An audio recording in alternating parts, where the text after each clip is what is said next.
Have you ever wondered where it all began? Where the first whispers of human dreams turned into clay tablets, where mud became streets and rivers carved the paths of destiny. Imagine a land where the sun rises over endless plains, where the very idea of cities, kings, and stories first sparked.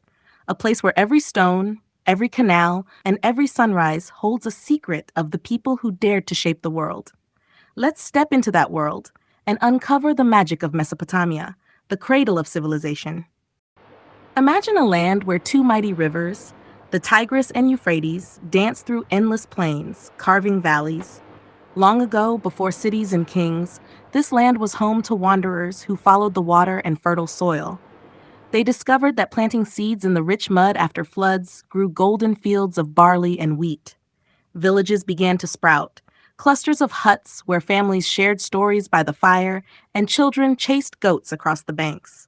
Every sunrise painted the rivers in gold and silver, and the settlers learned to listen to the land. They built canals and ditches to tame the waters, and farming became a way of life. From these experiments with soil and water, civilization began. These early Mesopotamians weren't just surviving, they were dreaming, building, and laying the foundation for the cities, kings, and wonders that would rise from the mud of their rivers. As the villages grew, tiny clusters of mud brick homes stretched into bustling streets. In the heart of this new world, cities like Uruk and Eridu rose, shining with the first signs of human ambition. The Sumerians, clever and curious, built towering walls and temples, and their markets buzzed with traders exchanging barley, pottery, and woven fabrics. Life was no longer just about surviving the floods. The people were creating stories, laws, and art. Kings began to emerge, claiming the blessing of the gods to rule. Canals and roads connected the city-states, and messages traveled faster than ever before. It was a time of firsts. The first scribes scratching symbols on clay tablets, the first wheels rolling across the dusty streets, and the first epic tales of gods, heroes, and battles whispered in temple courtyards. The land between rivers had transformed from scattered huts to the birthplace of civilization itself. In the heart of Uruk, under the blazing sun, a boy watched as clay tablets came alive with strange marks, the very first words ever written. The streets buzzed with carts on wooden wheels, clattering over stone as traders shouted and bartered like magic was spilling from their hands. Everywhere, canals sparkled, carrying water like silver snakes that the clever Sumerians had tamed. Above the city, ziggurats rose, enormous stairways to the sky, where priests whispered secrets to the gods and kings plotted their glory. At night, lanterns flickered in alleyways, shadows dancing as potters shaped clay into tiny worlds, and scribes recorded tales of heroes and gods who laughed, cried, and fought just like people. Every corner of the city hummed with life and wonder. The Sumerians were not just surviving, they were bending earth, water, and word into a living story, a world so alive it seemed the rivers themselves sang along. From the shadows of the ziggurats, a new figure rose, Sargon, a cunning dreamer with fire in his eyes. He wandered the streets of Uruk and Eridu, whispering to the people, weaving plans like threads of gold. With every secret alliance and clever strike, he stitched together city-states that had once bickered and clashed like restless children. The land trembled as Sargon's armies, swift and relentless, rode across plains, their wheels kicking up clouds of dust that shimmered in the sun. One by one, the scattered cities bowed, their kings kneeling, their banners folding into Sargon's own. In the markets and temples, whispers of his name raced like wind. Sargon, the first to unite Mesopotamia, the one who dreamed of a kingdom without end. Canals, roads, and trade flowed stronger than ever, and the rivers themselves seemed to cheer, carrying his vision across the land. The dream of empire had begun, and the tale of Sargon would echo through the clay tablets for centuries to come. After Sargon's dream of a united land, a new rhythm took hold in Mesopotamia. In the city of Ur, grand halls echoed with the footsteps of administrators, scribes, scratching symbols that tracked every grain of barley and every trade across the rivers.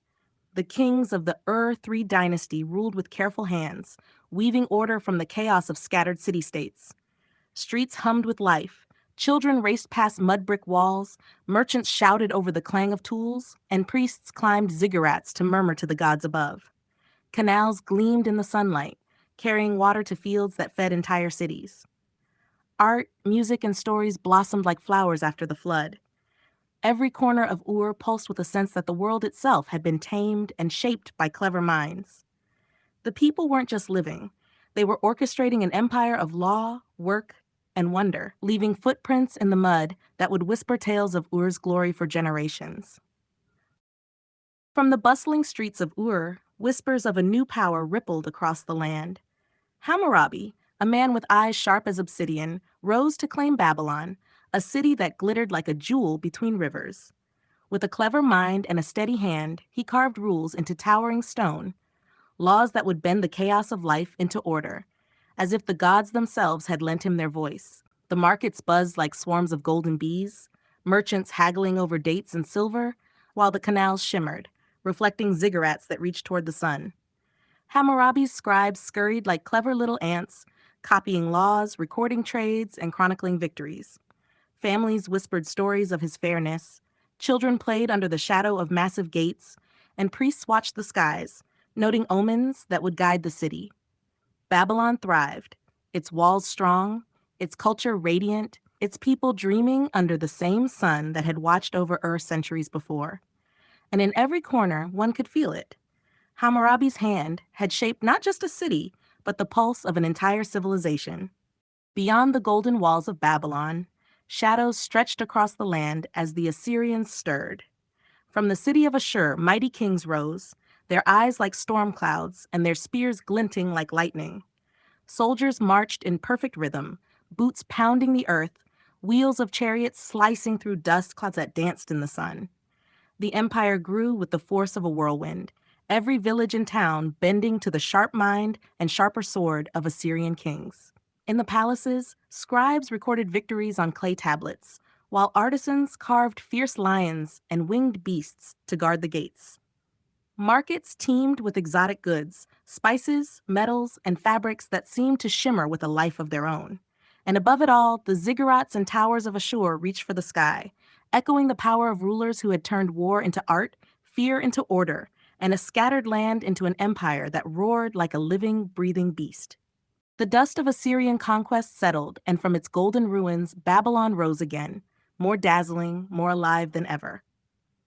Nebuchadnezzar II, a king with dreams taller than the tallest ziggurat, strode through streets alive with the chatter of merchants and the clatter of wheels. He imagined gardens that floated in the air, trees and flowers suspended like magic over stone terraces, whispering to the sky as if the gods themselves had planted them. Under his gaze, the city's walls gleamed like bronze, rivers wound like silver ribbons, and the people bustled like living mosaics. Priests and artists worked tirelessly, sculpting statues and mosaics that sang stories of old gods and new triumphs. Every brick, every arch, every canal carried the pulse of a city reborn, a place where ambition met beauty, and where the very earth seemed to hum in rhythm with the heartbeat of Nebuchadnezzar's grand vision. Babylon was no longer just a city, it was a living, breathing legend, and its story glimmered across the rivers for all to see. The gardens of Babylon shimmered under the sun, and whispers of distant lands drifted on the wind. From the east came the mighty Persians, their banners snapping like thunder across the plains. The Achaemenid kings, clever and relentless, strode into the city, their eyes bright with visions of a vast empire stitched together from countless lands and peoples. Greek and Macedonian voices soon echoed in the streets, bringing new tales, new tools, and strange ideas that danced alongside Babylon's old magic. Roads stretched like silver threads connecting temples, markets, and palaces, while rivers carried whispers of change to every corner. Artisans blended colors from the east with shapes from the west, and scribes recorded it all, their clay tablets humming with the fusion of worlds.